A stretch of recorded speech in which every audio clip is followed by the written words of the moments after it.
I'm Dr. Tama Cathers, and today I'd like to talk about how I chose the El Camino Trail. I don't really know how I chose the El Camino Trail.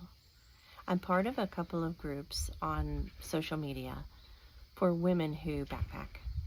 I had heard about the El Camino Trail and knew it was somewhere in Europe. It seemed like it was paved and hot and hard, and I had no interest in giving up my Appalachian Trail hiking for that. I found backpacking when I was still in vet school and ended up section hiking, or lash, long ass hiking, the whole Appalachian Trail soon after I graduated from school. I've gone back almost every year, and it's just what I love. I didn't think it would be appropriate at this point. Throughout the last 20 months, I've had difficulty going up inclines.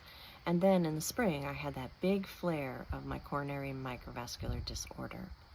Lots of pain, lots of disability. When I got the heart cath with angiogram and the provocation test and the right medication for the diagnosis, wow, I felt back to normal almost. At that point in time, I decided that I wanted to do the things that I love and spend time with the people I love. So I planned a trip with each of my family members, and I plan to spend time in nature because I love that. Looking at social media, a specific Camino Trail came up, El Camino Ingles. People who walk are called pilgrims or peregrinos. I did a little research and found that there are several trails, 7, 9, it seems like there are more every time I look more deeply. And some of these trails start as far away as Ireland or Great Britain. And all the trails lead to Santiago de Compostela, where the remains of St. James are supposed to be interred. Using the English terminology, there's the French, the North, the Primitive, the Portuguese, Coastal, and the Portuguese Central, and the English Trail. I didn't know this at the time I decided, but I saw the post for the English. I decided an El Camino walk sounded right up my alley rather than a big backpacking trip. It would be more paved than rugged, and there would be facilities, at least people, along the way. The first thing that came up in my social media was El Camino Ingles, or the English Trail, and in that post it said that you could have your luggage transferred. It also said that taxis were available.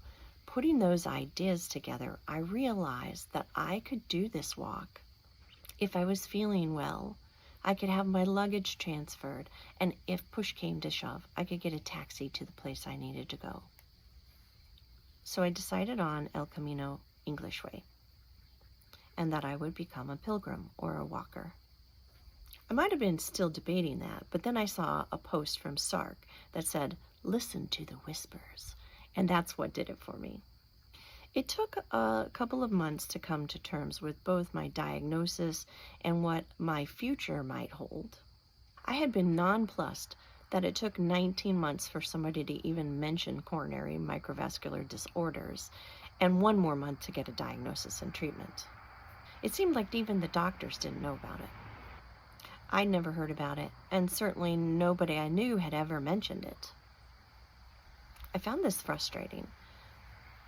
So brewing in the back of my head was the idea that it would be nice if somebody could raise awareness about these disorders.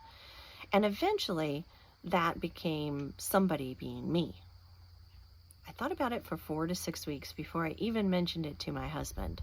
I thought, what if I started fundraising and making videos and trying to raise awareness for coronary microvascular disorders? About 4 weeks ago, when I was on vacation with my husband, I finally got the guts to mention it to him. He was very supportive, and I suddenly felt like I could do this. I wanted to do it, and I needed to do it.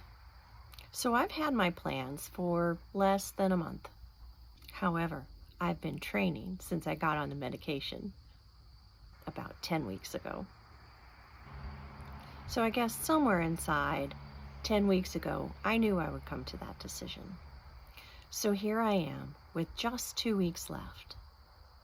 In that time, I've gathered up the gear that I think that I need and made a tentative plan. So I've got my fingers crossed, and I hope you'll cross yours too, that I can make this trip. So I hope you're there with me, watching, subscribing, sharing. And I'll see you in the next video.